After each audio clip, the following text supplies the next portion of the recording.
Hey guys, welcome to episode number 11 of Intelligent Wrestling Talk. I am Dan Janoff, and this is the point where I would normally let Anthony introduce himself, but he will be unable to join us for the foreseeable future, so I would like to introduce you all to our new co-host of the show, Sean Speck. Say hello. Hello. All right, and he does all the editing for all of our videos, so he knows the format for the show. But if you don't, and this is your first time listening, welcome.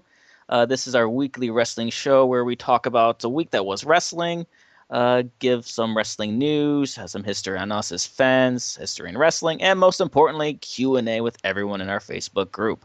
Yeah. What I what I do is normally about 24 hours beforehand, I'll post a little thread in the group, and everybody will ask us questions, and we will answer them on the air. And also, if there's ever anything you want to skip, say you just want to hear about TNA, or you just want to hear the Q&A, you can just click on the times next to what's in the description, and with the magic of YouTube, it will fast forward you right there. All right, let's start off with WWE Monday Night Raw. Wait And, for it. Wait. The and following segment is everything you need to know about Raw. it started out with the 10 men who were helping Brian last week were all standing by the entranceway as Triple H and Stephanie would come out, thanking them for finally stepping up, and said that their frustration was on the Shield and not because of Daniel Bryan, that they would make an 11-on-3 handicap match. And we would also get to choose who would face Randy Orton, either R-Truth, Dolph Ziggler, or RVD. And the app ended up choosing Rob Van Dam. You mean the WWE producers ended up choosing Rob Van Dam? Yeah, because at first I was gonna say the fans did, but we all know it's all rigged anyway. Let's see. We would see another form of the old Randy Orton return in this match, as there would be a double countout as he would leave RVD laying there. And then later on, we would see Daniel Bryan deliver a promo before a match saying that no matter what Orton makes his appearance at Battleground, he would be WWE Champion. Surprise, surprise. And the Shield would come out, and we would see Cody and Goldust come out and attack everybody, and attack all the members of the Shield. That And was awesome! yeah, and I really think what made it really so awesome was because it was just so unexpected. The funny thing is, I reckon if Goldust didn't have his paint on, no one would recognise him. Or at least a big majority of anyone under 10, which is like 90% of the audience, they wouldn't Yeah, recognise him. But I don't know, Goldust in a hoodie, it doesn't look right. It's kind no, of like, we'll keep it casual, but that's just saying that, yes, he made all this effort, to spend ages, because that makeup takes quite a while to put on. hmm So after all that time he obviously spent backstage, did no one notice him?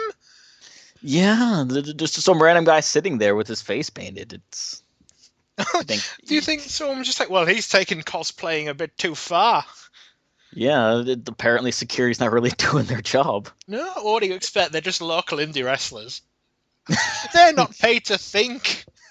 It's like they're just there sitting in the crowd. Yeah.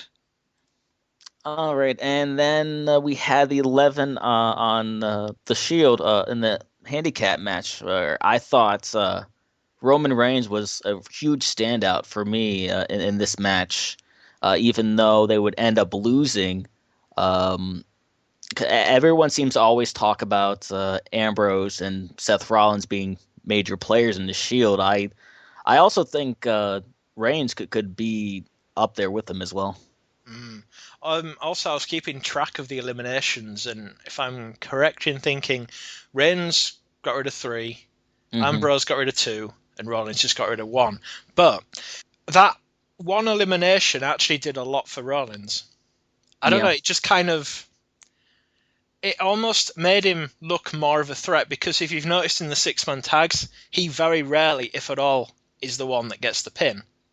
that's true. So I think this will actually, that's the thing, something like that can really, Yeah. it makes people notice. Yeah. And I think Rollins did really well. Yeah, he looked good. Um, Well, all the members just look good like they usually do. it was awesome. I mean, I love the on Ambrose's second elimination. He was just like, "Goodbye." Yeah, that was a pretty funny reaction. It's like, Gary, get this guy away from me. Yeah. Like, goodbye. I'm Dean Ambrose. Who apparently sounds a lot like Cleveland Brown. Never mind. All right. All right, moving. There's one for the all right count. Yes. Which I'm sure will be many by the time this is done. Many? Over 9,000! What? 9,000? And then moving on to CM Punk, who would get an amazing ovation from the crowd during his promo. Classic Obviously, Chicago ovation. Yeah, and he really played to the crowd as best as CM Punk does. Then Heyman would come out and remind him that he won at Night of Champions and called CM Punk the second best in the world. And CM Punk then tries to go after Heyman, but gets cut off by Ryback and Curtis Axel. He would put up one hell of a fight, though, but in the end, he would get put through a table by Ryback. And as really badly. Yeah, that landing did not look good. And before this, we heard that Ryback will be taking on CM Punk at Battleground, so that will be interesting to see. Did you hear about the backstage backlash that is on Ryback for that? Yeah, I heard he got a lot of heat for that. And do you know what he said? CM Punk should have bumped better. I'm not sure how you can control that when you're in the air. Yeah, there's not really much you can do instead of just hope you land correctly. Yeah. Basically, if you're going to throw someone, unless you're RVD and have the magical powers of turning direction in midair, you're going to go wherever they're aiming. Yeah, because you're basically going off their momentum. Unless you throw like a girl. All right, and lastly, it was announced that Los Matadores will be making their debut next week on Raw. I don't know if you're really excited about that. I don't know. I still question whether it's technically a debut or a return. Yeah, I'm just hoping that they're not just going to call them El Matador 1 and El Matador 2. Yeah, that would be terrible, I think. Yeah. I wonder if they're still even going to use Primo and Epico as their names, or if they really are going to do that. I don't know. Unless what if they just call them like Jose and Joe? Like, I don't know, Jose and Jose, or just some weird cliche name. Yeah, and it's also really weird because they're Puerto Rican, and this is kind of a Mexican-like gimmick. Yeah, it would be like Sheamus doing a Scottish gangster gimmick. That would be weird. Yeah.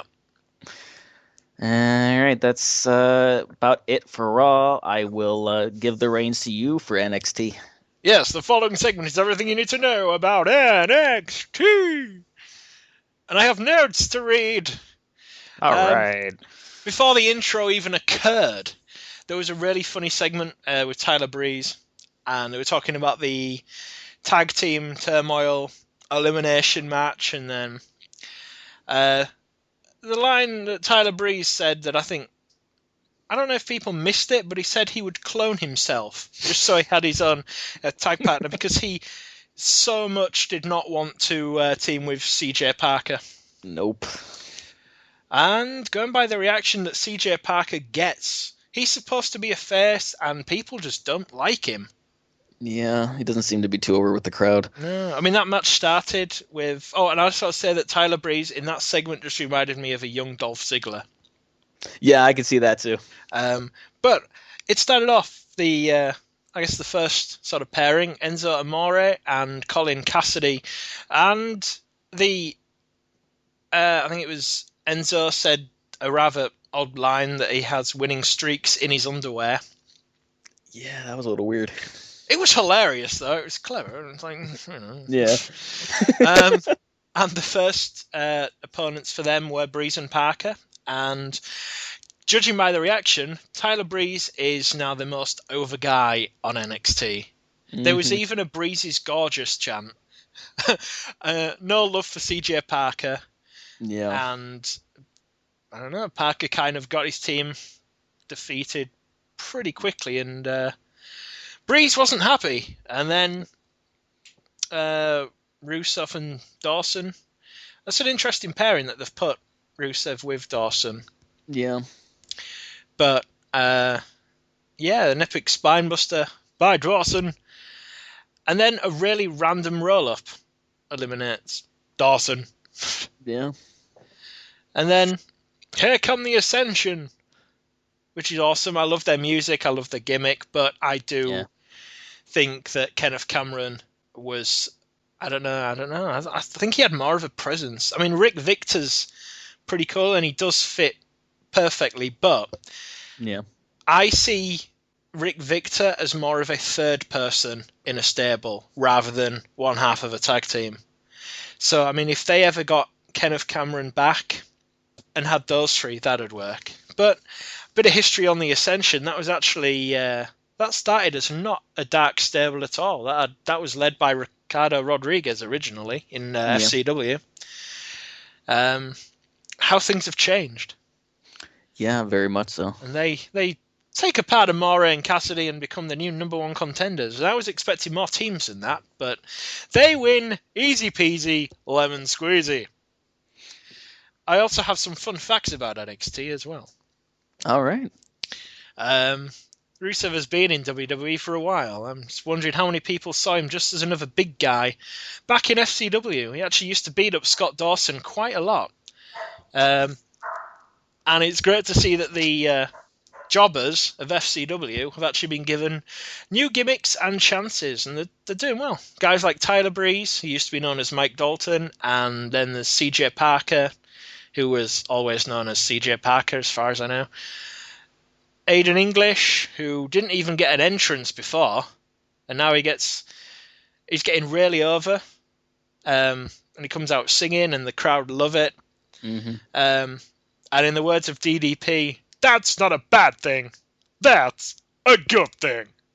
And in the words of Aiden English, he's come to save the WWE.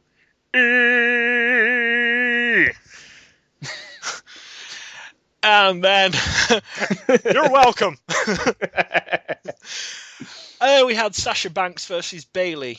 Both have been around for a while. They just very rarely get used. Bayley was actually one of the women that was in the original Bray Wyatt promos. It's good to see actual female wrestlers having a match longer than a minute. Yeah. It was quite a good match. It didn't last too long, but it was longer than your standard WWE Divas match. Sasha gets the win after a pretty nasty finisher. Yeah. And then we got a little promo by Summer Rae, who was at ringside, and she said that Fun, Dan, Go will be there next week. And then she said that she basically took Emma out and Sasha took Paige out, and then Emma ran down. I thought it'd be hilarious if she actually ran down while doing her dance. It was just like a really fast dance, like running, but yeah. So she ran down looking like a girl you wake up next to wearing just t-shirt and little panties. Yeah. She woke up looking like a girlfriend. Yeah. Like, I'm just going to borrow your t-shirt, yeah. As that's how she obviously sounds.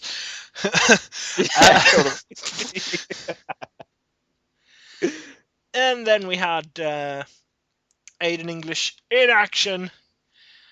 Like I said, big reception, singing his modified version of the theme from The Artist. Yeah. Gets a Bravo chant, and then beating Bull Dempsey, who I'm pretty sure was actually on the FCW roster and had a slight push. Possibly, he looks like that kind of guy that they'd bring in for squash matches, not do anything with. Right.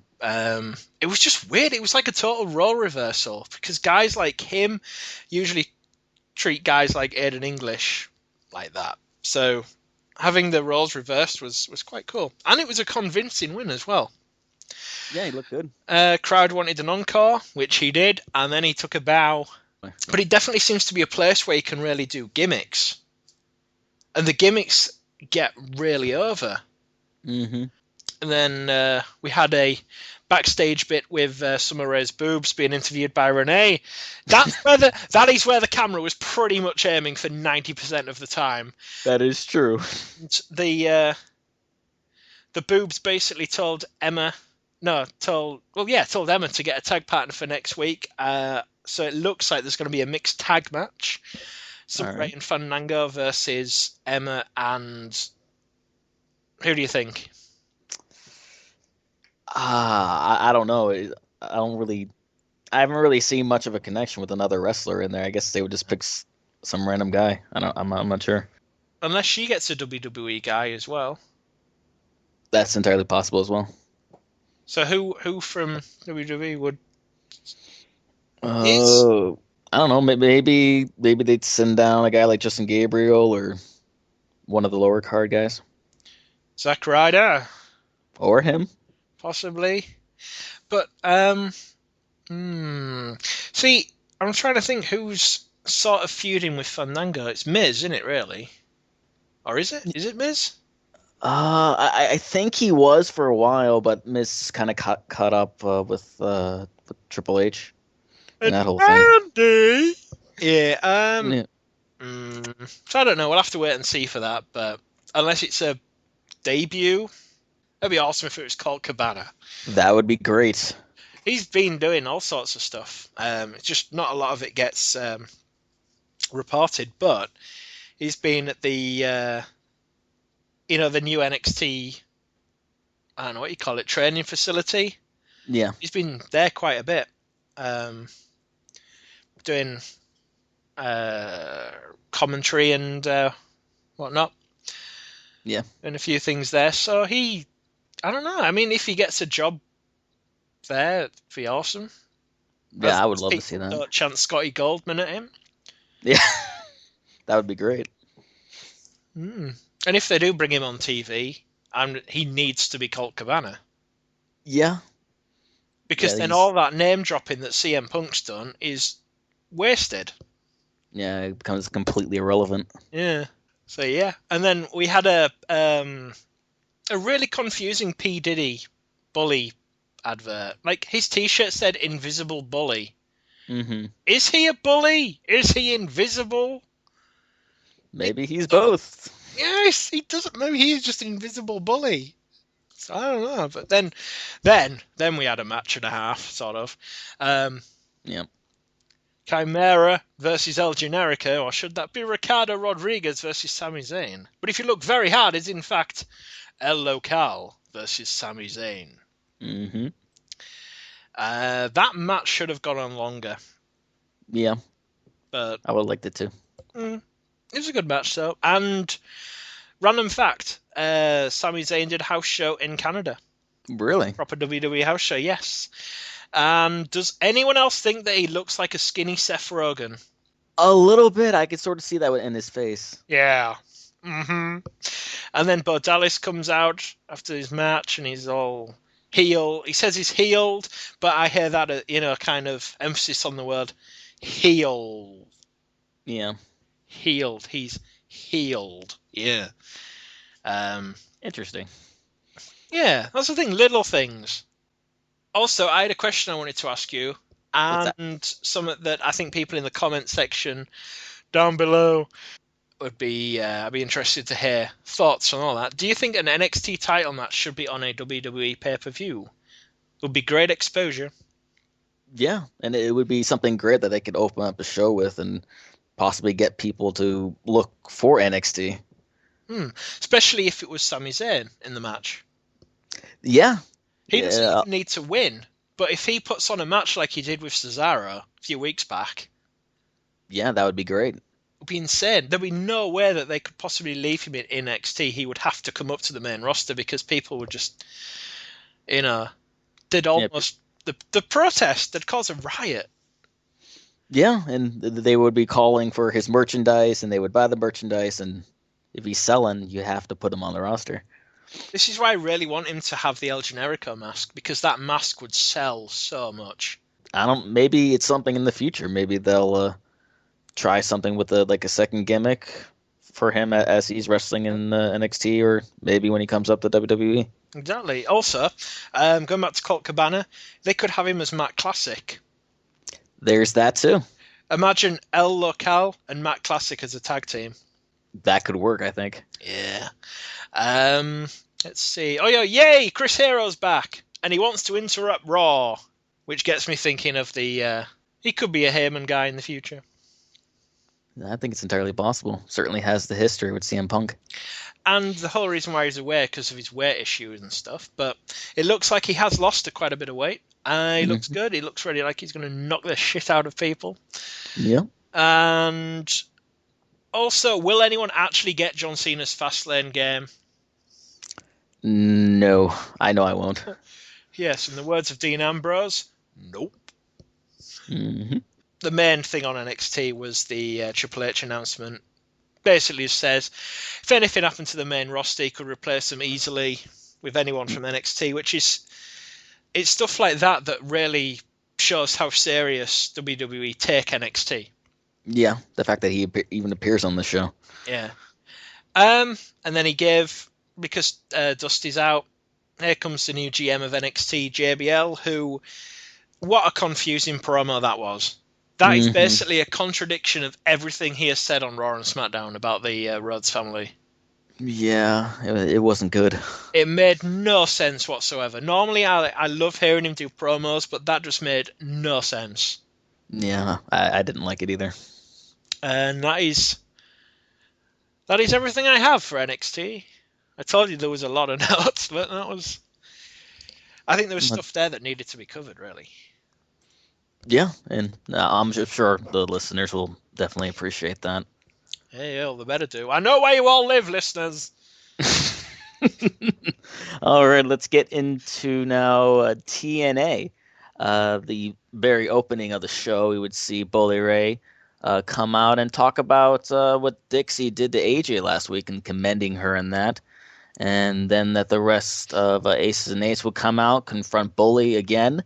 Bully would then say that if they don't get the job done against the main event Mafia, that one of them would be done. And later on, we would see that match between Aces and Eights and main event Mafia. We would see Ego get involved. But that wouldn't be enough, though, to save Aces and Eights, as we would see Wes Briscoe get submitted by Samoa Joe. Then, as if he's paperwork. I've brought you a Wes Briscoe. Please take him. I'd like to submit him for tax purposes. Don't tell Jerry. No.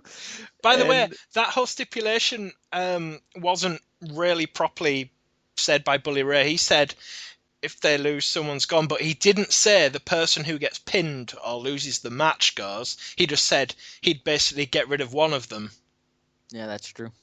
So, and all of a sudden the commentators are basically saying that Wes Briscoe's gone, but that wasn't the stipulation that Bully said. I think that's what he meant. He just didn't say it right, and the announcers may have just corrected him. Well, he needs to do it again, re-edit the episode, upload it, and we can all pretend that it was correct. And that's how we do things around here. Mixture of time travel and editing. Yep. And then after that, we would see Bully Ray come out and, in fact, ask for his cutback. He would say no. He tells Garrett and Nux to do it for him. They say no. Then Bully gives him a pile driver, and this is a bit of a completely different thing from Aces and Eights, who were standing up to him at the beginning of the show and last week, and now just kind of sort of cowering around him. 2 against 1. Surely that'd be. I mean, Bischoff's is probably as useful as trying to dry water by blinking at it, or the old cliche, a chocolate fire guard, or Ashley Mazzaro in general. But yeah, it didn't. They should have done something. I was expecting Nux to kick him in the face. Yeah, just something. And then Garrett Bischoff holding him back, saying, I don't know, what are you doing? You crazy bugger, or something. Yeah. And then him like shoving Bischoff out of the way, Nook's going to back, and then Bischoff just kind of checking on Bully Ray, then beating the crap out of Bischoff. Yeah. Something like that, but it just, I don't know, it felt like, and did you know, this was in the version I watched anyway, that segment didn't even seem like it had finished, and then it cut to something else. I think it cut to Hogan backstage. I think the last thing I saw was Bully ended up leaving the ring, and then he was just walking away, and then it cut away. I think it didn't even get to that bit on the edit I watched. That's strange. It just seemed like it was a real light interruption, but yeah, as long as I didn't miss anything. No, you definitely didn't. Nah. I know I said fall in line a million times. Yeah. I can just imagine it being like a Family Guy thing, where they just kind of, where they do that really quick fall to the floor, and they're just falling in a line, literally falling in a line. Also, Brooke Adams' jaw annoys me. Really? Why? It's so weird. It looks so flat and pointy. It's bizarre. I don't know. That's kind of the last thing I notice. Well, apparently she has breasts, but apparently so. Apparently, she's basically a butterface that everything's okay, butterface. Yeah. Stop imagining everything but her face. Your silence said it all. Oh, the awkwardness of the show. Yeah. Now is not the time or the place. Just be glad this isn't a webcam show. That's probably a good thing. And let's get far away from that segment and move on to Hulk Hogan coming out saying that he fully supports AJ, gets all the crowd behind him, says he's going to fix the whole situation. Then later that night, Hulk Hogan gives AJ a new contract. He signs it, and then Dixie comes out and says that Hogan is just an employee, tears up the contract, kicks AJ out of the ring, and lastly gives Hulk Hogan the ultimatum of being on Team Dixie or on the sidelines. Yeah. I wish I didn't know all the backstage politics behind that storyline. Yeah. And I didn't even go looking for it. It's the people who can't keep their mouths shut on sites that basically have said, well, Hogan's contract's run out. Yeah. So they're all saying, well, he'll be gone next week anyway, so I don't know. They just seem to have really... Whoever runs the contract stuff, I know it used to be Bruce Pritchard. Yeah. He's gone. Yeah. But whoever they've replaced him with is still letting contracts run out. Yeah. I mean, from what I know, the whole Mickey James and AJ Styles and Mr. Anderson, apparently they all had the option of re-signing, and Mickey chose not to because she wants to do a music career. Mm-hmm. Anderson, we don't know why he didn't choose. I don't know. We can only kind of assume that someone from WWE has possibly been in contact with him. But we know for a fact that Mr. Anderson doesn't like Triple H. That's true too. And that's not a storyline thing. That's a genuine personal thing. He obviously doesn't like Randy Orton very much. Oh no. Mr. Whining and bitching. You know the whole thing that he was saying that Mr. Anderson botched the move. It wasn't. He didn't. He did it fine, and it's just Orton that couldn't sell it. Yeah. And got himself injured. So, yeah. But I think with everything that's happened with Orton recently, they don't really... I don't know. I have a feeling that they still don't trust him because of all his strikes and whatnot, which it might be why they didn't have the title on him for that long. Yeah, it certainly seems that way. If you kind of think deeply about it, but yeah. So if he does wind back in WWE, will he still have his dark hair and beard, or will he be bleachy again?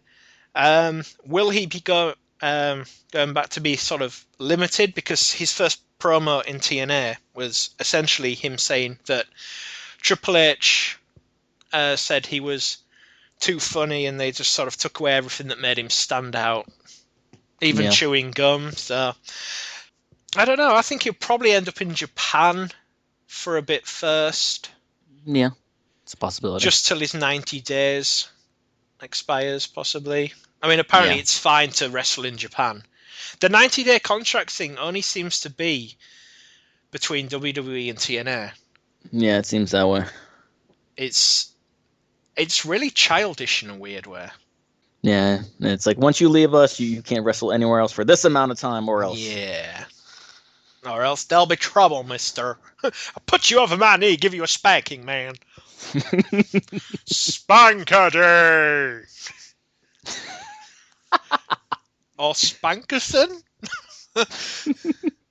So yeah, that's... I don't know. Do you think he'll end up back in the WWE? It certainly seems possible, though he may just end up going the route of, say, like a Matt Hardy and just wrestle. Getting fat. Well, that and wrestling on the higher up indie shows and Ring of just Honor. working those for a while, yeah. Do you think he'd actually... I don't know, because some Ring of Honor fans... I don't know if it was the older Ring of Honor fans, but a lot of the WWE guys, they don't get... See, I don't know. The only guys that made a career from WWE are really kind of world's greatest tag team that got quite well praised in Ring of Honor. Yeah. Matt Hardy did a few shows, got booed out the building. Chris Harris even did a show there, got booed out the building. That was just shortly after the whole Braden Walker thing. Yeah. Elijah Burke did one before going to TNA, got booed out the building. I mean, even Mick Foley, because he was the Ring of Honor commissioner for a bit. Yeah. And this was on the CM Punk's last few days there. Yeah. And Foley himself said to Punk that have fun not being on TV. That, you know. So, but I don't know. I think Mr. Anderson probably could get over in Ring of Honor. Yeah. Yeah, I definitely agree with that. But that, I mean, because Ring of Honor's, they're sort of losing all their star players. I mean, we've got like, apparently Davey Richards has some sort of deal waiting for him. And Eddie Edwards as well. That was it. Yeah. I think that would be great. Last thing I heard was that he was having all, like all these medical tests and all that stuff, just to... Yeah, just as a precaution. Yeah, and all that stuff. But yeah, so, I mean, they're sort of Ring of Honor's, I guess, main... yeah, because they've been there a while. Yeah. I'll say that they're kind of their impact players, so to speak. I don't know, we'll see, but apparently their days in Ring of Honor are numbered. Yeah. And the last thing that happened for TNA was the X Division Championship match between Manic and Chris Sabin. At the beginning of the match, we would see Sabin fake a leg injury, but with all that happened, it would not be enough as Manic would get the roll-up for the win. And we would see Sabin attack Manic afterwards, but Austin Aries making the save. Yeah, I mean, what an original thing for TNA to do. I've never, ever seen someone fake a leg injury before in a wrestling match. That's mind-blowing. That is the most innovative thing ever. Yeah, this is heel 101 pretty much. Exactly. That's pretty much the first 3 roles is probably that, insult the hometown, and cheat? Yeah. I don't know. But yeah. Now let's switch our attention over to WWE Smackdown. The show would start off with Triple H coming out and saying that there are many in the back who blame all their failures on somebody else, and even the fans are still critical of him, even though he gave them an 11-on-3 match on Raw. The Miz would come out, question how fair he's been, and I think people think the Miz should come out, but would that I don't know. Would that just be good? awesome. I'm fabulous. I don't know. That may be good for business. Yeah. Oh, it reminds me of the. And these is one of the many tangents I warned you about before we even started on this. But that's what one of the questions was a while ago about Zack Ryder. Like, would he pretend to come out just so WWE would push him? Yeah. Seeing as that's a good way to get a push now, apparently. Yeah. A push that seems to have ended with primetime players now. Yeah. But anyway, back to whatever we were talking about. And the Triple H would respond by saying he's given him many opportunities and that he would give him another one against Randy Orton. That match would take place in the main events where we would see The Miz, who would apparently hurt himself, and Randy Orton would still come at him, get himself disqualified.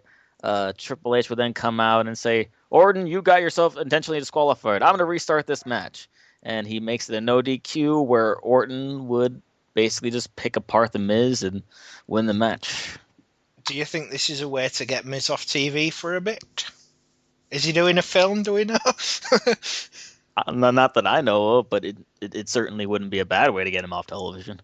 Nah. I don't know. I think usually when they have those kind of beatdown things, I mean, they usually need to take the guy off TV for at least a couple weeks to sell it. Yeah. Which really bugged me about the whole Cena thing. I know we shouldn't say the C word, but yeah. The fact that they could pretty much hit him with a car, stab him to death, burn him alive, throw him off a building, explode him, and then he'll be on Raw next week with a plaster on his head. Yeah. It certainly takes away the I guess the realism of what they're trying to do with the making everything look as real as possible. Exactly. I mean, so realistically, if Miz is injured, it probably would be best to keep him off TV a couple weeks. Yeah. And then if he does make an appearance, it's not in a wrestling-y, fighty thing. It's just literally like him talking to, I don't know, Booker T or whoever's running SmackDown nowadays. Yeah. Because it seems to change between like Vicky and sometimes it's Brad and then Booker and yeah, it's really strange how it's run. It doesn't. There's no continuity, but just like because we've done this before, where someone's been sort of injured, they've sort of come back just in a backstage bit. Yeah. The GM said that they're looking for a fight, and the GM say, "Oh, you're not medically clear." They get escorted away. Then usually they end up returning at the end of the shows are running. Yeah. But I think for once they should just shut the Miz out and then just keep him out. Yeah, I think that would be good. That's the weird thing about the Miz. It's kind of, it's not that I don't like him, but as soon as he grins with those stupid teeth, you just kind of want to punch him. It's kind of, but when he's in his kind of, I'm big and tough and I'm the Miz and all that stuff. Yeah. When he does that face, it's kind of, it's all right, but I still think they dropped the ball with Alex Riley. He's far more talented than the Miz. Yeah, and I think it's a shame that they've just confined him now just to commentating, no more wrestling for him. Yeah. But I guess with every negative, there's a positive. He's on TV every week. That is true. Yeah, on SmackDown, NXT. Yep. The weird thing about NXT is I'm not sure if they're still taping that, like, loads of shows in advance, because if that is the case, then Triple H just gave a bunch of spoilers to people. Yeah. When he did his thing. So I don't know. I mean, I hope that we've not just seen Alex Riley become the new Matt Striker. Yeah, it kind of Um, seems like that way though. I mean, it'd be cool if he still wrestled at house shows because that Yeah, guy gets such a bigger version. yeah, It's your typical. They start as a rookie, they work really hard to build a following, which yeah, they did. I know loads of people in the group that are big Alex Riley fans, yeah. and sure, yeah, he's on TV, but he didn't train to become a wrestler to be a commentator. That's true. He trained to be a wrestler to be a wrestler, Hmm. and he's got the amateur background as well. That's true as well. I still think they missed the ball. Um, and even if they got the ball, they just kicked it into the wrong field when they didn't put Swagger and Riley together as like varsity villains. That I'd name, have that name is even on the WWE games that would have been interesting to see, I think. because they have the same sort of background, Yeah. and those two Eh, would have been good. I mean, I don't recall them being a tag team in like OVW. I don't think so. This is the thing about SmackDown, and I know loads of people agree. I just can't watch the full show purely because of the fake audience. Yeah. It kills it. It really kills it. Yeah, because that's a big part of really any wrestling show is the audience. Exactly. It's just you hear all that really generic cheer noises, and then you look, and then the camera pans the crowd, and they're not doing anything. Yeah, they're They just just look sitting there. bored. They're all just waiting for Ambrose. Everyone loves Ambrose. Hmm. And before we get to Ambrose, I think we need to talk with Alberto Del Rio's match. The match itself wasn't really important because after the match we would see RVD get his revenge and Revenge! his revenge. Revenge! Yeah. And we would hear from Triple H and Vicky that the match between RVD and Del Rio would be a hardcore match. Anything goes. Triple H even referenced the ECW when he announced it. And it seems as of right now that the match is favors RVD. I think so, but I also think that that's what they want us to think. Yeah, and then they'll find some sort of way for Del Rio to pull off the win. Yeah. Because don't you remember when Finlay was a face? Yeah. And he had the I think Belfast street fight Mm-hmm. with Carly, possibly.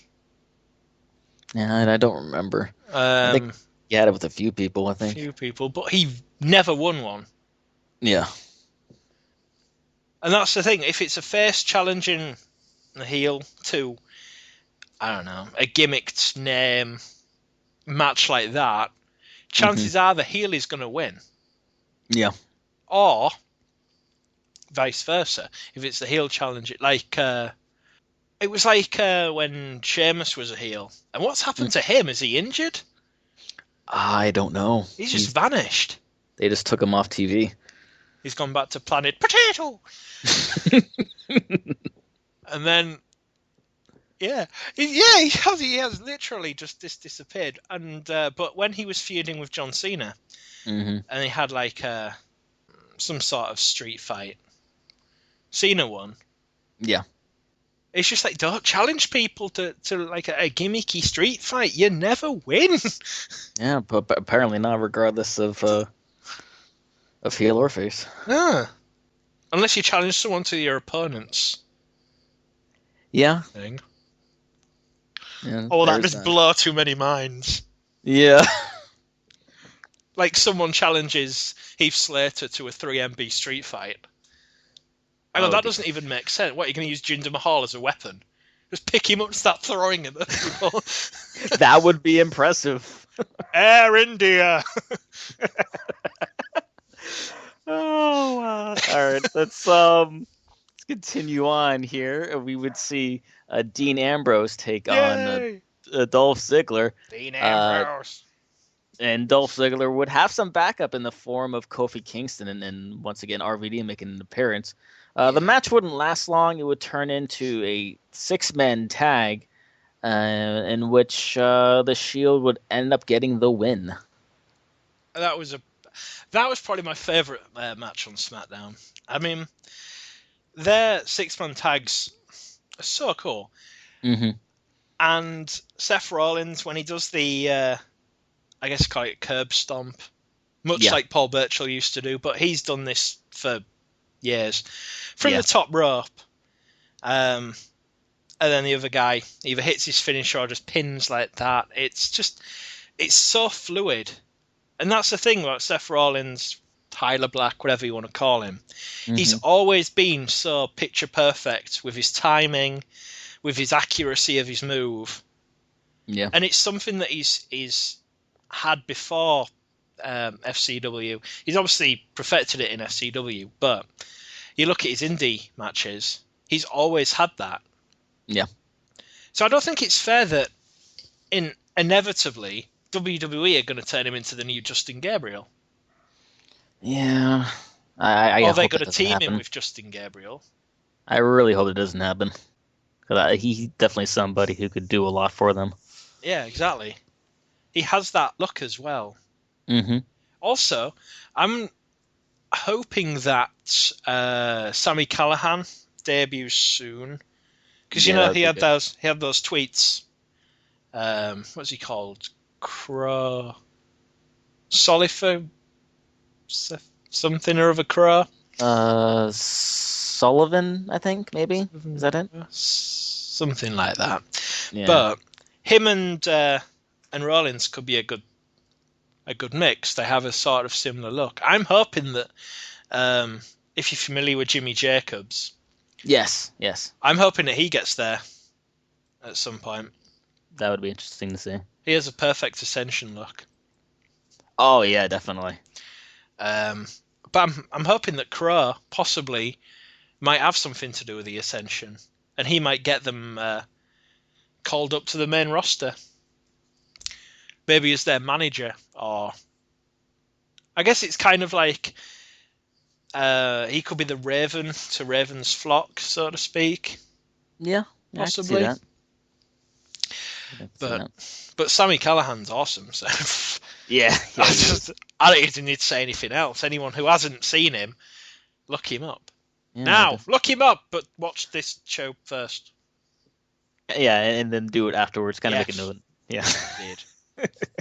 And the last thing to talk about as far as SmackDown goes, we would see AJ have a match with Cameron. The match was a little sloppy. AJ would get the win, but she would have somebody with her, a new bodyguard of sorts, someone who she says who is feared as much as she is, and that is Tamina Snuka. Yeah, it's good that they've sort of doing something again with Tamina. She has I don't know, she reminds me of Jazz. Yeah. I just hope that they're not going to run the whole Alicia Fox thing and have her like just randomly face and heel. They've already done that a couple of times with Tamina. Yeah. No, that was unfortunate. And is there a reason why she's not with the Usos anymore? Yeah. That was kind of a never explained situation, weren't it? They just... Yeah, they just kind of separated them, and it's like, okay, be okay, everyone be okay with it, and then not say a word about it after. And that's all I gotta say about that. That will do it for SmackDown. Now time to move into some wrestling news. Cheese Baby, or roughly translated to English, Brie Bella and Bryan Danielson are now engaged. It happened yesterday. I know, but it was a remarkably beautiful thing. I just hope it's real and not just an angle for Total Divas. I'm thinking it's probably real, though. But, seems that way. Hopefully. But yeah, Brie Bella. Brie Cheese. Bella, Italian for baby or woman. So she is technically Cheese Baby. Also, for those who somehow haven't seen or heard us talk about it earlier, TNA have lost Mickie James and Ken Anderson. They will end up in the same place as Hogan and Dixie's Marbles. They'll be somewhere, but no one will really know where. Probably, yes. I don't know, maybe where Bischoff's hiding as well. Eric, not Garrett. Yeah. I don't think if Garrett went missing, anyone would really look for him. Yeah. Mickey's gone to work on her music, and we've already kind of talked for a few days about what could happen to Mr. Anderson. Mm-hmm. Yes. Also, for those on Twitter, WWE is teasing the return for the millionth time of The Undertaker. Mm-hmm. Impossible to get excited about that. Yeah. It just... Meh. I don't think I care anymore. Yeah, me either. Also, for those who are interested in Tommy Dreamer's House of Hardcore, their third show is coming up on the 9th of November in... I'm not even sure how to say this. Poughkeepsie in New York. Sounds right. I'm not sure. Or Poughkeepsie, or... Well, yeah, it's... Look it up. The card looks like this so far. There's Tommy Dreamer and Terry Funk against Lance Storm and X-Pac. Rhino is facing Kevin Steen. Tony Nese versus Alex Reynolds versus P.T. Williams is there. Lisa Marie Varon, a.k.a. Tara, a.k.a. Victoria, is teaming with Stevie Richards to take on Carlito and Rosita.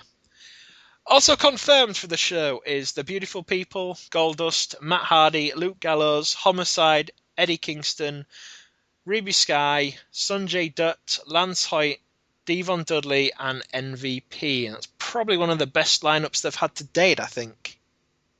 Yeah. It's got a lot of great talent there.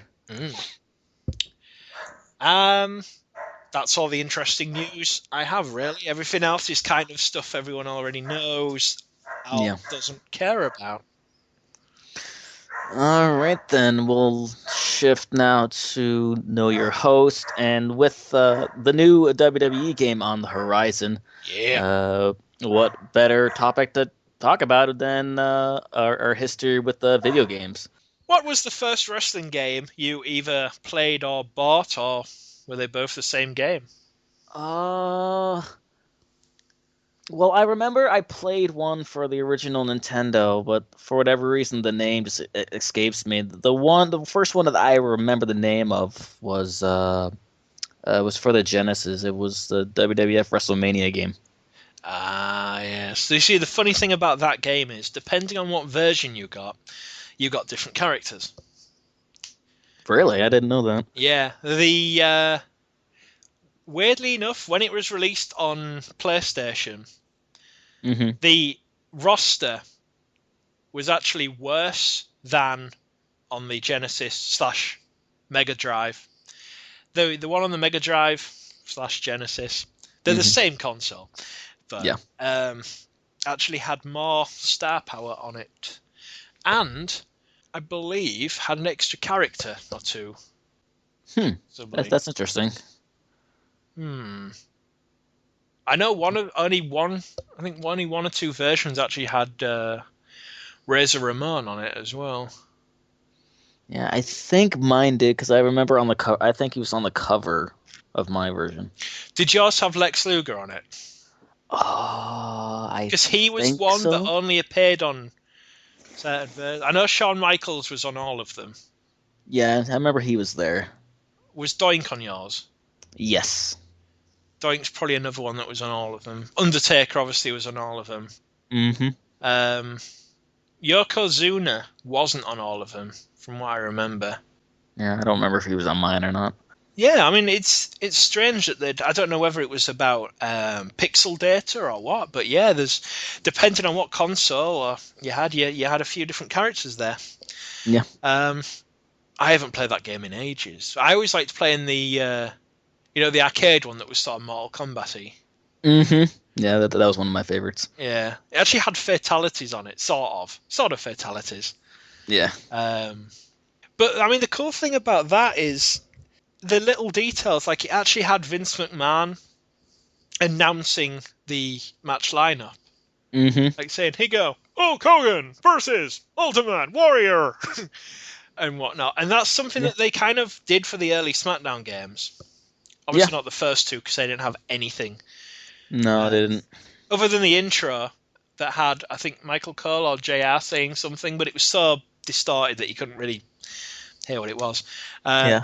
But yeah, I think it was Just Bring It, where the even Cause got announced, and they said, like, although it was really badly done, they said, this match is a singles match between Taz and El Diablo. Yeah, that sounded really more robotic than anything. Yeah. But it's just something they've not implemented into the newer games. Unless that there's a history between the two. Like if you put Bret Hart against Shawn Michaels, they talk about Survivor Series. And Yeah. Our Undertaker against anyone that he's beaten in his streak, especially Kane, they'll talk about history like that. Yeah. But they're all separate files. So, I mean, 2K have basically taken what THQ have done. And let's not forget that 2K14 is essentially still a THQ game that 2K have taken, shined it up real nice, turned it sideways, and given it a really good game. I don't know where you thought I was going with this, but but yeah. My first game that I think I played and bought was the first Smackdown one. Okay. I mean, that had little bits of audio in it. In certain cutscenes, you had there's definitely one for Stone Cold when he's in some sort of, I think it's like a forklift or something like that. I know it's kind of in the second one as well, but I really enjoyed those games. I think it's the fact that the story mode was really interactive. You could just align yourself with people. If you chose not to, you'd feud with them. You actually felt like you had proper control. Whereas a lot of the newer games have kind of, pre-rendered cutscenes where you have very little control. Like you'll go through this big 2-minute scene, and at the end you'll press Y to continue. Pretty much. Something like that. It just seems to take the freedom away. But I think for WWE games, I've pretty much played all of them. I've even played some of the old ECW games. Hardcore Revolution, I enjoyed, and I've got one of the WCW games as well. And one thing I liked about the WCW one, again, such a simple inclusion, which is in the new 2K14, was commentary during intros. Yeah. In fact, the commentary on the WCW game was pretty good. I can't remember which one it was, but it was the intro of it was basically them building Goldberg. Oh yeah. Mayhem, I think it was. Yeah. Mayhem. So that was cool. The ECW games are pretty crap, but for the time, it was all right. Yeah. I really want to play Fire Pro Wrestling because that looks so customizable.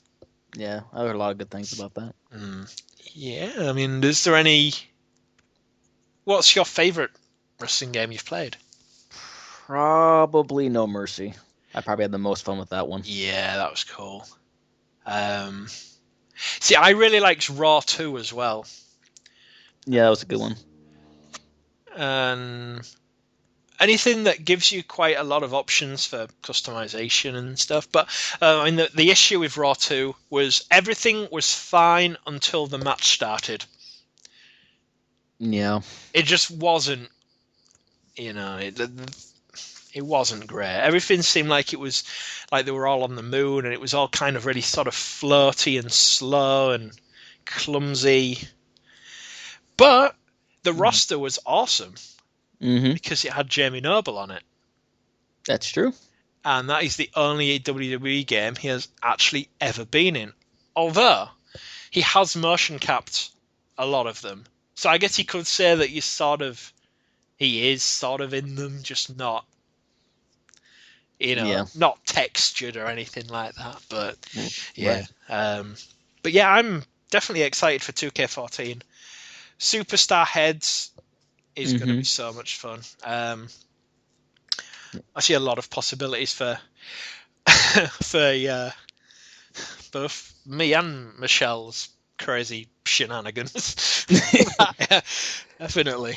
I can only imagine what you guys have planned. Oh, I don't think it's safe to say.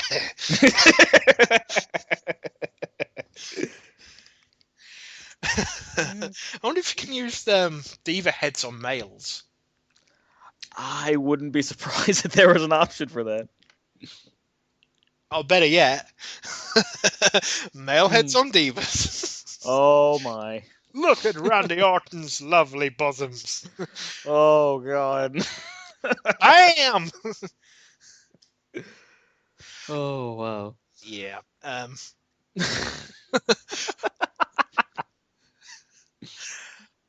I've also played a few wrestling games on like Game Boy. They're not good. No, they're not. No. Have you seen much of the Hulk Hogan game that was out? It's like I think it's for Wii Fit and Connect. No, I haven't seen that one. I think it sold about 3 copies, and they were probably Hogan and the Nasty Boys who bought them. So Yeah, that would explain why I haven't seen it.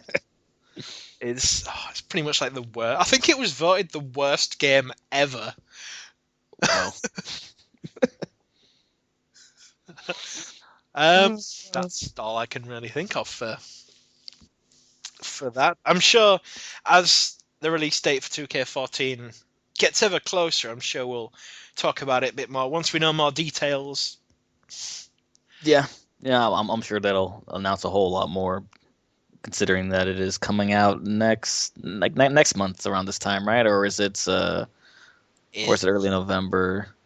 1st of November. Oh, okay. Here anyway. Oh, I think it's the 30th or 27th or something. Elsewhere, but it's fine. I've got it all pre-ordered. Undertaker edition. I am so disappointed with the American Badass Takeover. What was the point of giving us that if they're just going to give us You're Gonna Pay? I don't know. They might as well have just given us Dead Man Inc. Taker. I don't think people would have minded. They need to stop teasing us with American Badass because there's no way they're going to get the copyright to use American Badass. No, there isn't. I don't get why they didn't use the Tron though. I don't know. What's that? But with SmackDown 2, that had the "Are you scared?" Yeah. Which is Kid Rock saying that. Mm-hmm.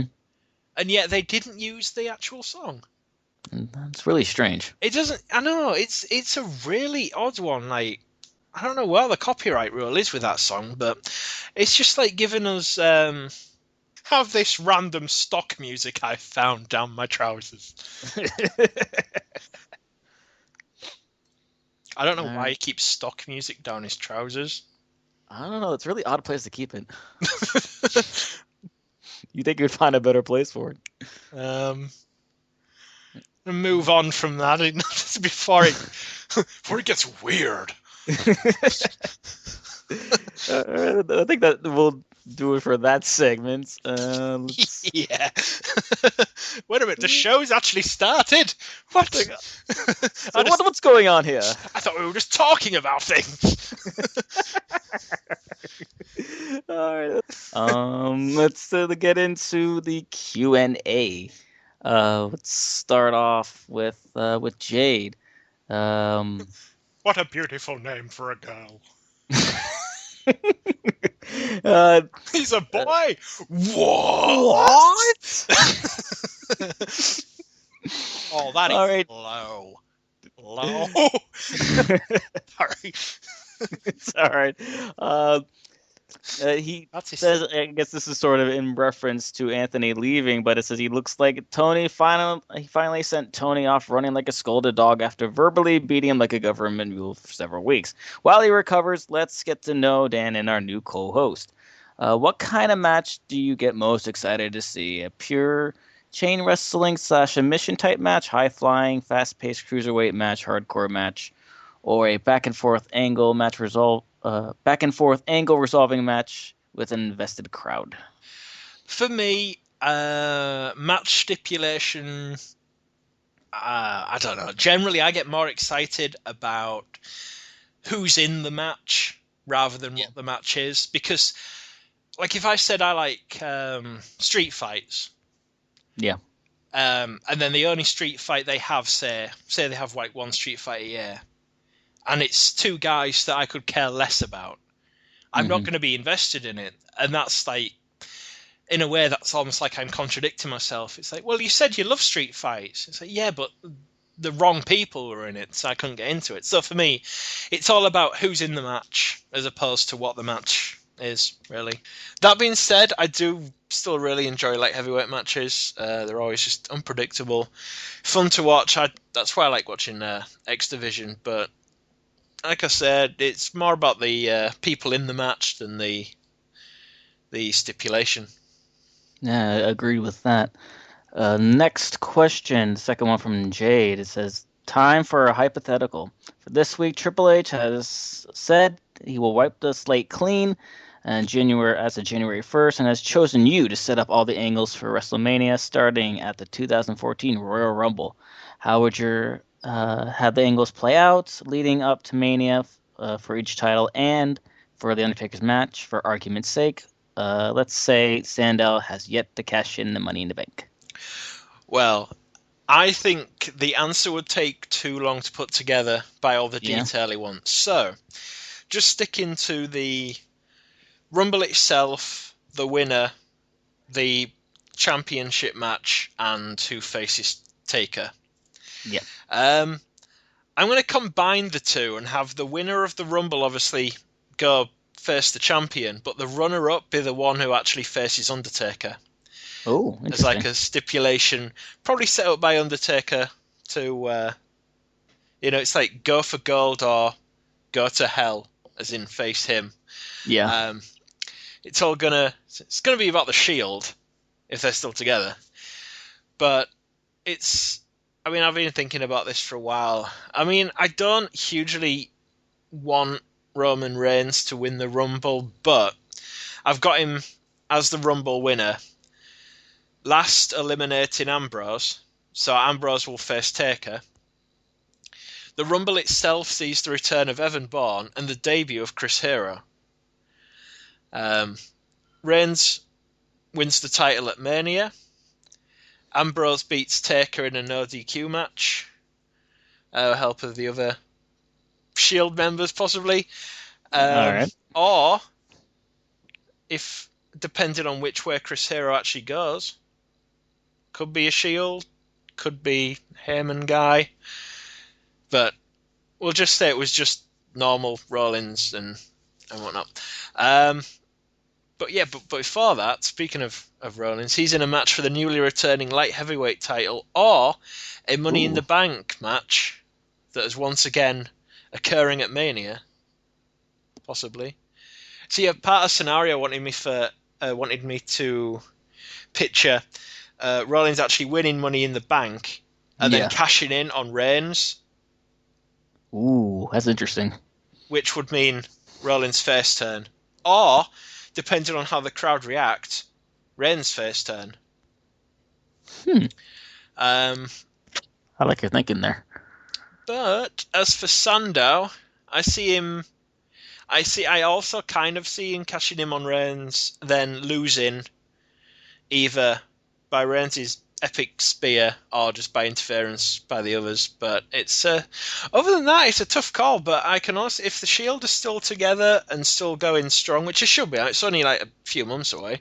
Yeah. But yeah, I see that really. That's kind of what I would do. There's such a huge talent pool to choose from, but not many situations to put them in. Yeah. That's the thing. So, because there's, I'd say 3 slots, I'd go for Shield over Wyatt family, really. I think Wyatt family need, a couple more months. But then again, it could be timed by Mania. I don't know. For this situation, I'll go for another Shield takeover, and All right. that is what I'd do. All right, I guess I'll just add on to it because if I do everything here, it'll take a lot more time. I was thinking, possibly bringing up Paige at that point and have her feuding with AJ. Uh, I think they would put on some pretty good matches together. As far as the tag belts, since the Shield are going to be off doing single stuff, they won't really have time for the tag belts. What I would do is because I've always been a big fan of the Usos and the Real Americans, so I would have both of them feud over the tag belts.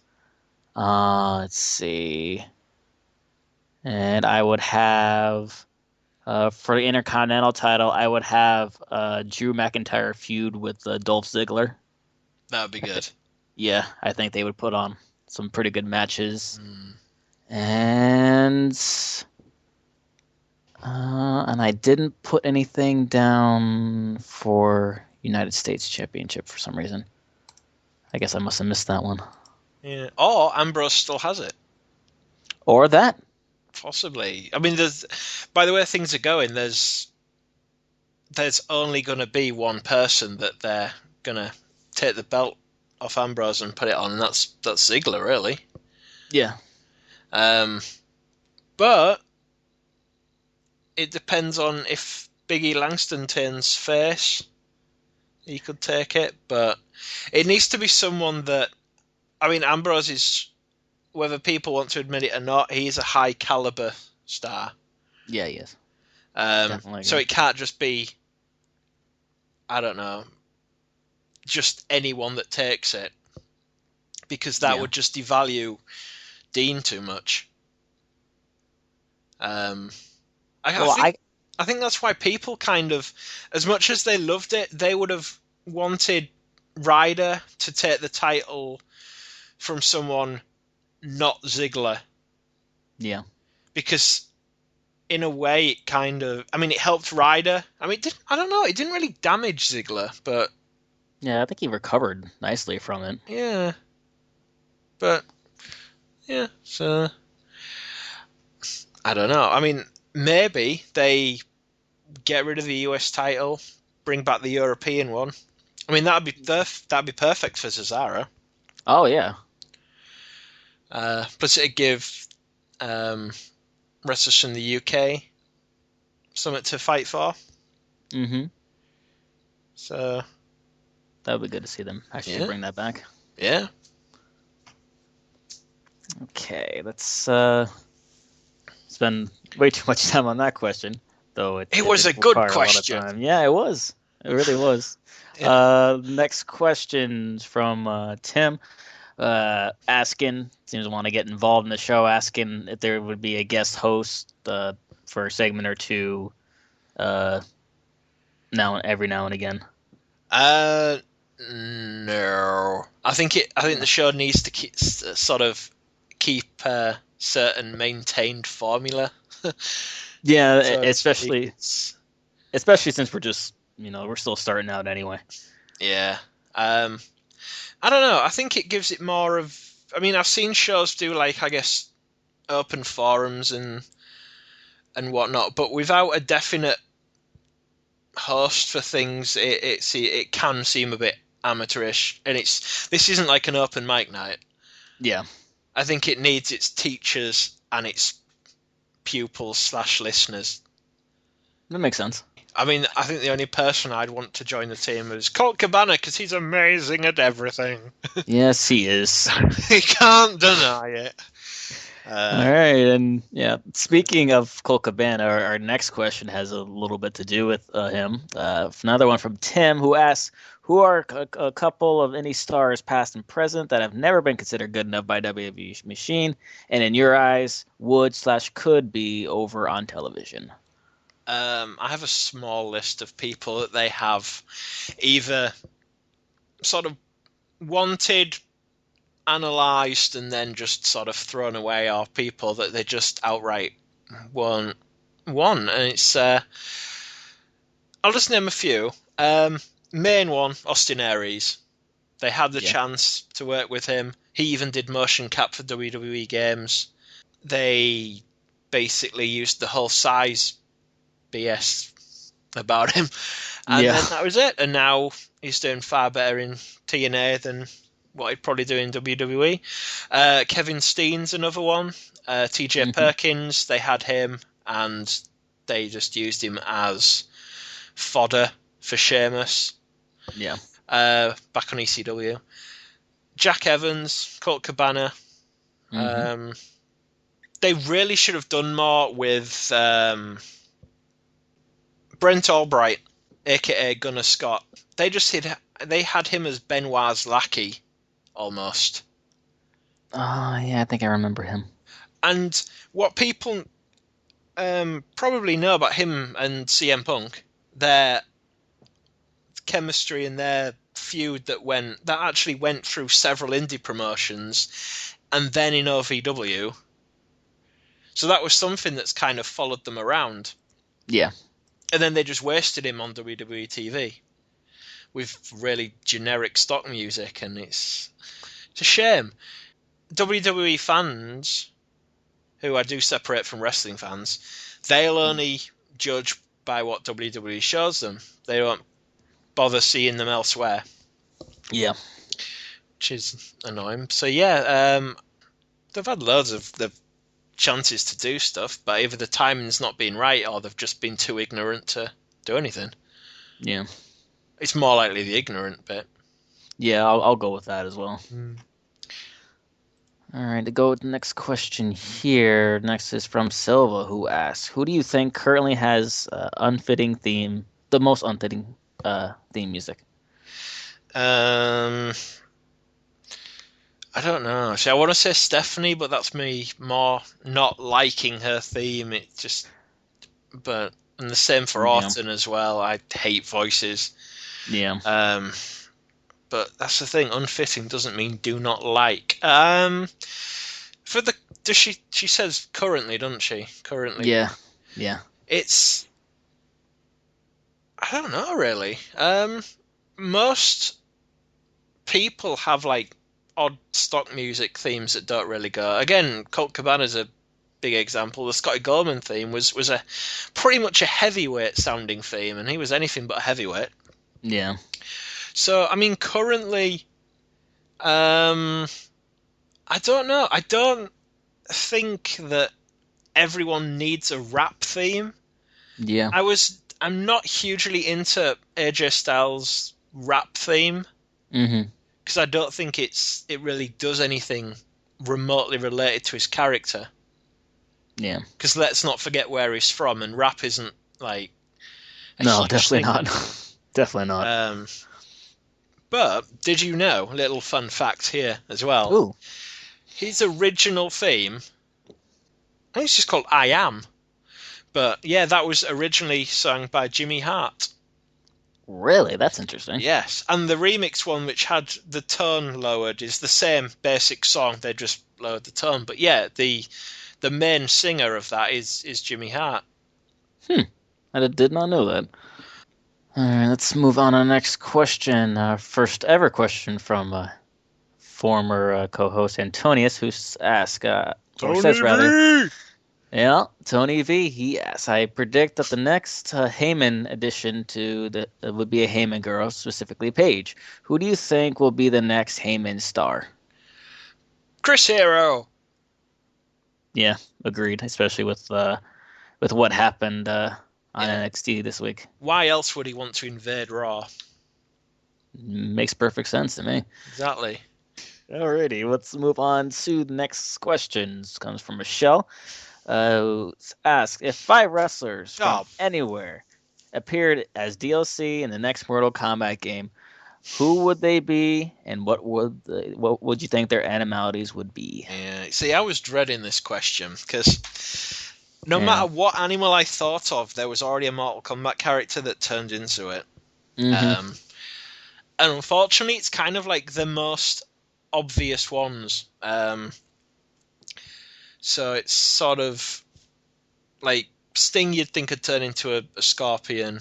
But Yeah. of course, Scorpion turns into a scorpion. Yeah. Ricky the Dragon would be a dragon, but that's Liu Kang. Yeah. Santino would be a cobra, but Shang Tsung's pretty much a cobra. Mhm. But I mean, I don't know. I mean, like AJ Lee would probably be a panda or something manga related because she has Yeah. that sort of quality. Emma Yeah. would be a kangaroo because I don't think that any of the characters turn into a kangaroo. Yeah, I don't think so either. It's a hard question. Probably already gone over 5. Can we do maths? I don't know. Oksana or Paige would be a panther. Okay.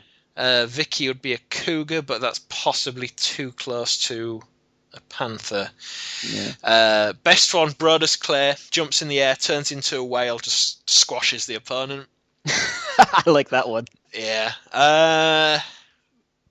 Who else? So I was trying to think one for Kane. The only thing I can really think of is yet another dragon. Yeah. The Bellas would probably just be like little snappy dogs. No. Paul. Well, I guess if Paul Heyman was in it, he'd just obviously be a Paulrus. Yeah. But CM Punk, werewolf. Yeah, because he sort of has his hair. He's basically Wolverine. Yeah. I mean, I was talking to Michelle before, and I said Punkarine, and for some reason she wouldn't stop laughing for 10 minutes. So I still can't see if I've accidentally said some sort of innuendo or what. But Punkarine. I don't know. Unless she heard me say something else. But yeah, I really can't think of anything that'd really. Yeah, me either. No, like that. I mean, if Kevin Thorne was still in it, obviously I'd say it would be like a bat. Yeah. But I think there's already a bat in Mortal Kombat. See, I don't know. The WWE versions of animalities are probably less demonic. Yeah. Because they're kind of, I don't know, the Mortal Kombat ones are sort of demonic versions of the animals, but yeah, I can't think of anything other than that. Plus, we don't know how to count up to 5, so we might as well just sort of give up there. All right, let's move on to the next one. This one from Silva. It seems like we already answered this one, but we'll read it through anyway. Paige to read the wait, did I read that right? Okay, paid to read the injustice of the Divas division, and the new Heyman guy more than likely will be Chris Hero after what was said on NXT about wanting to invade Raw. And let's not forget the history between CM Punk and Hero from back in the day. What do you hosts think of that? Yeah, we have. We've pretty much covered. The answer to that one will be sort of scattered through this. Yeah. Really. All right, so let's move on to the next question here. Oh, yep. Sorry, Silver. No, she's not going to just stare at us and go, "You didn't answer that question." That's horrible. That's not Scottish. That's Cartman. I'll eat your baby. You answer my question. Yeah. Okay, let's move on. Silver. Move on to the next question. Dan Here told comes me to say it. You're throwing me under the bus. Go with Corey's next question is if the Shield turned face while still united, would it be bad or good for their careers? Bad, horrible, terrible. Yes. Maybe if they were ununited and it was just Seth Rollins, but the other two kind of need to stay heel. Seth Rollins was the Shield. Yeah, if it was just him being the Shield, it would work, but no. Running around trying to double team with himself, and that would be a little weird, I think. He's quick enough. Yeah. I mean, on the like we saying the six man tag, he was the last man standing. Yep. Andy eliminated someone. Mm-hmm. Andy didn't look scared. He was just ready to fight. He knew he was probably going to lose, but he was. He showed some testicular fortitude that night, I'll tell you. Yeah, he certainly didn't run away or anything. What was the question? If the Shield turned face while still united. Oh, yeah. Yes, it would. It would be bad because Reigns and Ambrose especially, isn't a face character. Yeah. He's more suited to be the dark heel, and it works perfectly because that's pretty much him anyway. Yeah. Although he's a very nice guy in real life, but anything wrestling character related, he has to be the heel. There's some people that just need to be either face or heel. There's no kind of, I don't know. Sometimes turning face just weakens the person. Then you see them jobbing all the time. Like MVP was awesome as a heel, turned face, instantly became a jobber. Yeah. Lost all his character, and then, yeah, it happens to too many. Yeah, it's unfortunate. Next question here comes from Michelle. She asked, "What's the one thing that WWE could do that would give you the biggest markout moment you've ever had, so much that you need a pillow to hide your excitement?" Ooh. I'm trying to think of when I mean, probably a TNA invasion or a Ring of Honor invasion. I just love invasions. I loved the WCW invasion. If that would have been done better, bloody hell. But yeah, or a Naked Diva Rumble, that would be exciting. I'm sure everybody would enjoy that. If it was TNA, definitely the return of Jim Cornette. Yeah. A debut of Nikki Roxx in WWE. I'm a massive fan of her. I actually have her autograph as well. Oh, that's cool. Signed on a TNA official autograph card thing when she was Roxy Laver. I think it's mostly a connection between the WWE and the Indies for me. Like, the bigger the connection, the bigger the markout moment will be for me, I think. Sami Zayn, if he becomes El Generico, oh, bloody hell. The things that will occur, it'll just be insane. Yeah. It's like if an indie guy comes in and is totally reinvented, the marking out isn't really as big, because it's, I don't know, it's like rebranding Sheamus as a Scot. Scottish fruit salesman. Or Drew as an Irish gangster called Mr. Potato! See, I'm surprised they haven't got like a huge non-indie star and called him Mr. Flippy Floppy. I'm really glad that they didn't call Pac Mr. Flippy Floppy. That would have been terrible. Jack McFlips-a-lot or something like that. Obviously, they weren't going to have him as Pac because of X-Pac. Although I know who I'd rather. So who would you rather see, X-Pac or Pac? Pac. Definitely Pac. Yeah. No one wants to see X-Pac. No, he's well past his prime. He's fat! To quote Steiner. He's just pork now. Wait, whoa. It'd be like getting Sting finally in WWE and calling him Greg the Baker. Ooh. Dream match, Greg the Baker versus Undertaker. Way! Alrighty. Oh my god, I can follow that one. Next question. You stalker of my words. Okay, next one comes from Silva. She asked which diva is most likely to be in a film where she spends 20 minutes trying to find her shoes, but at least she flashes some boob near the end. Boob at the end? Boob at the end. Who cares about shoes if there's boobs on show? All the divas. But if I have to kind of limit to, I don't know, one or two, probably Eva Marie or Summer Rae. Maybe Oksana. Yeah. She's ridiculously attractive. More so with black hair. I think black really kind of, I don't know, it's kind of makes you feel all giggity, giggity, giggity. Yeah. yeah, she definitely looks better as that. Cause didn't she when she started there? Wasn't she full blonde? Yeah. Yeah. I'm still gonna hope for all of them, just one by one, just randomly accidentally dropping a towel after a shower or something, but not Mae Young. Yeah. Or Pat Patterson. Yeah, definitely Linda not. McMahon. Or Linda. It's hard to argue with any of those answers. Yeah. Okay, next question from Michelle. She asks, "Who do you think a match between David Flair and Garrett Bischoff would go?" Badly. Although I don't even know if David even wrestles anymore, does he? I don't think so. I haven't heard anything of him wrestling.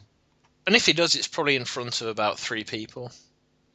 Yeah. One of which is his own reflection. I don't know. I think I'd want to see it just in case some miracle happened and it was actually watchable. But I don't know. I mean, I just don't like seeing Garrett wrestle because he doesn't do anything. Yeah, I'm not a fan of his either. It's like all he seems to do is chop and push and stomp, and that is it. I've never actually seen him do any proper wrestling moves at all. He kind of sort of does a clothesline, but nah. Yeah, it's not really too entertaining. But the thing about I know I'm dilly dallying all over the place. I did warn you of tangents, but Yeah. of all the people to have lost in that TNA match, Aces and Aces, I wish it was Garrett because Wes Briscoe is actually talented. Yeah, I'm a fan of his. Yeah. He's another guy that was in OVW, almost on WWE TV, but yeah, he was in OVW for ages. Yeah. But no, Garrett Bischoff is still on TV. Yeah. Yeah. So I don't know. I mean, yeah. Would you want to see it just in case it is accidentally good? Not really. I mean, it would have to be the best match ever for me to Well, that's never really going to get in. happen. Exactly, which is not. So The only way for that match to be the best match ever is that if they replace Garrett Bischoff with CM Punk, and then replace David Flair with Austin Aries, and then so it would just be a completely different match altogether. that's the only way Bischoff versus Flair would be good. It's if it was a different match with different people. I like that. Yes. All right. Next question from Silva. Do you think there will be a WrestleMania in the UK? I think they're more than capable of putting one on. It's definitely on the WWE idea sheet. It's been on there for a while. I remember when Shane McMahon was still working there, he said he'd been trying to work out some sort of deal where they could bring WrestleMania to the UK. The O2 Arena would be more than capable of handling it, I think. I mean, the UK held SummerSlam, so why not Mania? Yeah, it could definitely work. They're both big events. It's true. Next question from Corey. What is your opinion on pay-per-views in Ireland? Would they work? See, they rarely even do TV tapings there. I don't know. It seems more of a house show because they're kind of smaller arenas. I don't think the arenas are actually good enough for a pay-per-view. So it seems unlikely, but I mean, what's the harm in trying? This is why I think they should have Insurrection and Rebellion back. Yeah. Because those, I mean, they're only sort of, I don't know, sub-pay-per-views. But, you know, I mean, arenas in the size of what you probably find in Ireland sort of work there. But, I mean, it depends on which part of Ireland it is. I mean, you either get the good part of Ireland or the part where you're likely to get blown up, so. Oh. Yeah. Pay-per-views, unlikely. Yeah. Certainly seems that way. Next question from Silva. When did you think wrestling became too exposed? I think Beyond the Mat, really, and Wrestling's Greatest Secrets Exposed. Those two. I mean, I saw the Secrets one. Crikey, I think more than 10 years ago, or something like that. It's quite an old program, but it was almost heartbreaking because I saw it when I'm pretty sure I thought it was still all real and whatnot, but yeah, I think I did too. it's like I didn't want to know. all that stuff. But it's the kind of... It's weird. As much as you want to not watch, you're sort of fascinated. Mm-hmm. But, yeah. And Beyond the Mat, I think, is probably a more known one. But I don't know, I think Beyond the Mat did it quite respectively. Yeah. But, I mean, if you remember the Secrets Exposed program, they were basically just a bunch of wrestlers. Their identities were completely... even the referees were disguised. Yeah. Because generally, for some of the wrestlers that were talking on there, they were still under a contract with WWF and WCW. Mm-hmm. So I remember reading that Jim Neidhart was on it, one of the Road Warriors, Barry Windham, Right. and I think Ole Anderson as well. I mean, there's quite a lot of them on there. All their voices were masked as well, but a few people kind of affected the voice. There's a few like that. But I think, to be fair, the biggest culprit nowadays is the internet with its stupid, unnecessary dirt sheets. I hate your dirt sheets! Yeah. But, yeah, so they're kind of... They're evil. Yeah. Taking all the fun out of wrestling. Yeah. And even if you choose not to read them, some idiot will still post crap all over a page. Yeah. And then get ban-hammered. Yep. Get ban-handed real quick.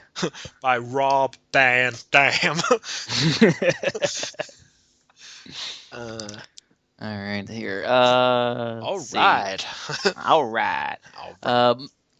From this, looks like one of the last questions from Michelle. Do you think Christian's career is more or less done? It's clear that they won't give him another title run anytime soon, and he's not going anywhere like always.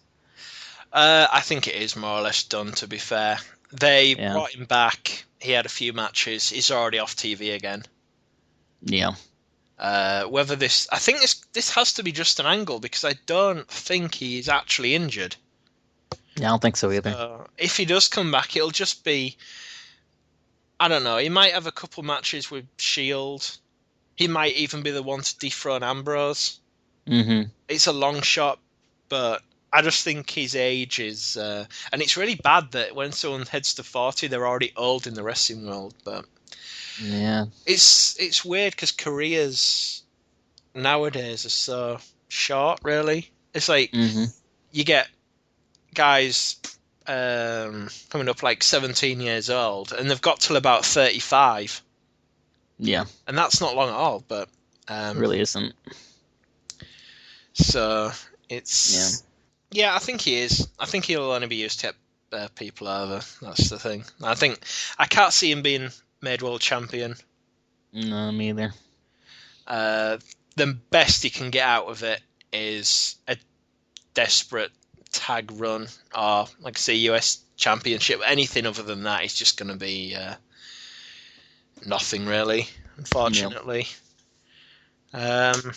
I don't honestly think he was much without Edge anyway. Yeah, it didn't really seem like that. The only time Christian ever got a reaction from the crowd is whenever he sort of returned, it's kind of a decent. He never got like a huge arena breaking pop ever. No. The loudest reaction he ever got was when he did heel things. Yeah. I just don't think the crowd ever really were too invested in him. Yeah, it didn't seem that way. I mean, when was the last time you saw someone wearing a Christian t-shirt? Quite some time. Exactly. So, I just don't think... I think it's sort of time for him to think about retiring, unfortunately. Even though he's still fairly young, I think. But I just don't think he's going to... He's not going to gain anything else from WWE at all, so... No, definitely not. All right, last one here. Ooh, this looks like a good question. From Michelle. And also, if I wanted to hear some fun, untrue stories of the wrestling world, is there a video I and everyone else could check out to get our fix? I wonder. Is there such a video? Yes. Funnily enough, there is such a video, and it just happens to be on my YouTube channel. which is youtube.com/Generation Specs. The link will be on, in the description. Yep. Yeah, that's exactly what that video is. It's basically fun wrestling stories that aren't true, but they're there for people's entertainment. So, Michelle, yes, I do suggest you go and see that. And I know for a fact that you've not already watched it 6 times and were the first person to comment on it a few minutes after it was uploaded a few weeks ago. But, yeah, so there you go. You enjoy that and tell people about it and stuff. People need to watch it. It's Exactly. good. I mean, stories like Dixie Carter in Playboy. Ooh. Andre the Giant being a bunch of midgets in a costume. That was my favorite. Yes. Well, I won't give too much more away, but definitely go check that out. I don't know how often I'll be doing them, but I have the next few episodes written. I've got other creative videos to do in the meantime. But yeah, so I mean, anyone else looking for fun, untrue wrestling stories similar to sort of kayfabe news, sort of that kind of thing, definitely go on to my youtube.com/Generation Specs. And the first episode of BS Wrestling News is on there somewhere. I might even link that in the description. So there you go, Michelle. I hope you're satisfied with that response. Okay, that will do it for this week. But before we go, let's get into some plugs here. First off, as I stated at the beginning of the show, we have a Facebook group called Intelligent Wrestling Talk. Tons of topics every day, pay-per-view chats, Raw chats, SmackDown, and TNA chats. That is also where our top 10s usually start. We have a guy in there who collects all the votes, and this guy over here puts it all together for us. That's me. I'm the guy. Yeah, that guy. This guy. I did the UK top 10 wrestlers voted by the people of the IWT. That's IWT, not IWC. And yeah, a lot of hard work and effort. People voted top 10. I put it all together, did all the graphics, voiceover. It's what I do. And I'd like to say if anyone else wants anything done, I'm open to doing work for other people for cheap money rates and whatnot. We're all going to make a living somehow. And I don't have a job, so I need to make money somehow. I hear that. And yeah, there's also a top 10, just top 10 wrestlers, really. People voting for their, not necessarily just their favorite wrestlers, but ones that I guess have the best move set, most entertaining. It's more to do with match quality and the consistency of how they perform and whatnot. So there's some great choices in there. So definitely go check that out. All right. I guess I think we got all of our plugs. We got your YouTube channel that people need to check out. Yeah, youtube.com/Generation Specs. That's SPEX. Don't go onto youtube.com/Specs because that isn't me. They stole my name before I even had it. So, yeah. All right, so since we got all of those, that will do it for this week. And I want to remind you all that there's only one way to talk wrestling. Intelligently! Also, there's only one way to moan about wrestling on the internet.